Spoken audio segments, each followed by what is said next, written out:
Hello, welcome to 2020, our year of upward and forward only. Happy New Year to us all. Today we are answering the question from Johnson. He says, "Good afternoon, Pastor Prince. My name is Johnson. Please, Pastor, can you explain to me whether it is necessary for some Christians to be delivered from demons and evil spirits?" It is necessary. It depends on what is happening. In fact, in reality, Christians are not supposed to be delivered from evil spirits. In reality, Christians are supposed to cast out devils. That's what Jesus said. He said, "In my name, this sign shall follow them that believe." He says, "In my name, you shall cast out devils." So in the mind of Christ, the Christian is the one who casts out devils, not the one that devils have been cast out of. You see, so Christians are supposed to cast out devils. They have that responsibility and the right in the name of Jesus to cast out devils. And even Christians are not supposed to manifest demons for us to deliver them from demons. Because throughout the scriptures in the New Testament, no Christian was manifesting demon. You see, the scriptures actually talk about the manifestation of the Spirit. It talks about the manifestation of the Holy Spirit, where the Christian manifests the Holy Spirit and not demons. But sometimes, because of certain reasons that I will give here, certain Christians have demons either monitoring them or have demons working against them in one way or the other, because they have permitted it. But even those Christians, when they understand the truth of the word, they themselves can cast out those demons, because that is for the responsibility and the right that Christ has given unto us. Because the demon or demons are no match for the Christian. The scriptures tell us that Jesus went to hell to defeat the devil. So for as much then as the children are partakers of flesh and blood, he himself likewise took part of the same, that through death he might render powerless the one who has the power of death, which is the devil, and to deliver them who through fear of death were all their lifetime in bondage. So Jesus has delivered every man from the bondage of the devil legally. You see, legally. But it's up to the Christian to vitalize that or to make that functional in their lives. And many are ignorant. The scriptures say that he has delivered us from the power of darkness and has translated us into the kingdom of his dear son. He has delivered us and has translated us into the kingdom of his dear son.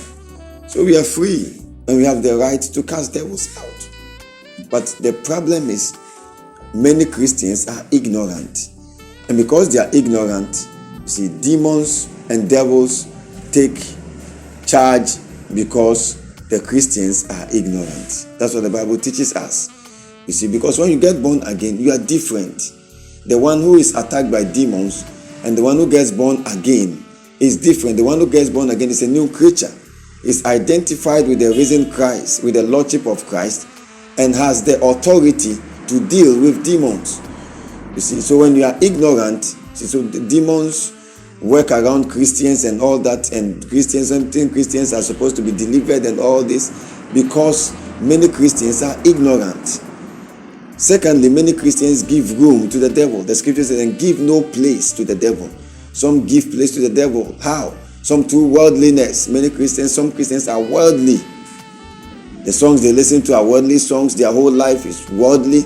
The things they talk about are all worldly things. Yet the scriptures teaches us that the one who is born of God keepeth himself. And when he keeps himself, it says, so that the evil one cannot touch him or does not touch him, because he's kept, he keeps himself. It says, friendship with the world is enmity against God. You see, but many Christians are worldly, and Christians are lukewarm. They go to church today, they don't go to church again. They pray today, they don't pray again. You are lukewarm. When you are lukewarm, you allow demons. You see, it's just an allowing. We've allowed them, but we have the right to chase them out. Not necessarily being delivered by somebody, a prophet or somebody. No, we can deal with them. We have the right to deal with demons because we are stronger in Christ Jesus. You see, many Christians are lukewarm, and that is why demons have the chance to be working around them and monitoring them and doing all those things. So doing their works, performing their works around them. But it's not supposed to be like that. You see, and many Christians also don't know what it means to engage in spiritual warfare. You see, to engage in spiritual warfare, the scripture says that we should put on the whole armor of God. It didn't say we should go fighting demons. So we should wear the armor. See, as long as we are wearing that armor, we cannot be touched by any demon. Rather, we are able to enforce victory over them. It says put on the breastplate of righteousness and truth and the gospel of peace and all that. So when we put on not some part of the armor, but the whole armor of God, we always walk in victory. We will always walk in victory over devils. So that is it. You don't have to be going from deliverance place to place to be delivered. You must be delivering people. That's what the scriptures say. Cast devils out of those who are not born again. You that are born again have that authority to do it. So that is the truth. God bless you. For answers to previous questions, visit Christ World Television on YouTube. You can also send your questions to the comment section on our Facebook, Instagram, and YouTube pages. You are blessed.